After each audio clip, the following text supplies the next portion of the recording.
2 రోజుల నుంచి ఆ నలుగురు అని వస్తుంది.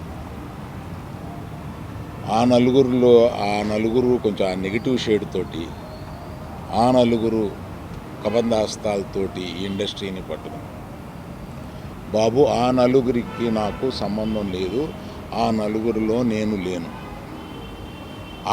అసలు ఇది 15 సంవత్సరాల క్రితం స్టార్ట్ అయింది ఆ నలుగురు ఆ తర్వాత ఆ 10 అయింది. అది ఎవరు పట్టించుకోలేదు. ఓ 10 మంది దగ్గర ఉన్నాయి థియేటర్లు.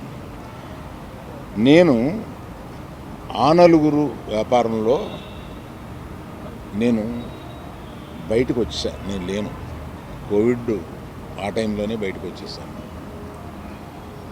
నాకున్న అంటే ఎగ్జాంపుల్ మీరు ఇలా చెప్పొచ్చు అనుకోవచ్చు, తెలంగాణలో నాకు ఒక్క థియేటర్ కూడా లేదు. ప్రస్తుతం తెలంగాణలో నాకు ఉన్నది ఒకే ఒక థియేటరు, త్రిబుల్ ఏ, దానికి ఓనర్. కనుక నా దగ్గర ఒక్క థియేటర్ కూడా లీజులో లేదు. ఆంధ్రాలో కూడా అన్నీ వదిలేసుకుంటా వచ్చేసి నా దగ్గర మొత్తం 1500 థియేటర్లు ఆంధ్రాలో ఉంటే, అదే మొత్తం తెలుగు రాష్ట్రాల్లో ఉంటే నా దగ్గర 15 లోపు ఉన్నాయి. అన్నీ వదిలేసుకుంటారాగా అవి కూడా మా స్టాఫ్ తోటి లీజులు అయిపోయిన తర్వాత ఎప్పుడు లీజులు రెన్యూ చేయకండి వీటిని అని చెప్పాను. కనుక నా దగ్గర ఆ థియేటర్లు లేవు.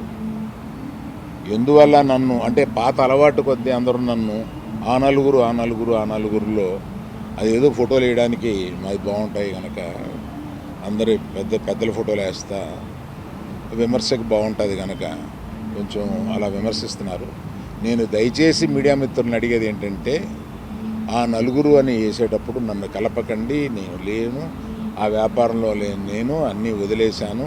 1500 థియేటర్లకి 15 మాత్రమే, 15 లోపే నా దగ్గర ఉన్నాయి. అవి కూడా త్వరలో నా దగ్గర ఉండవు, వద్దని చెప్పాను.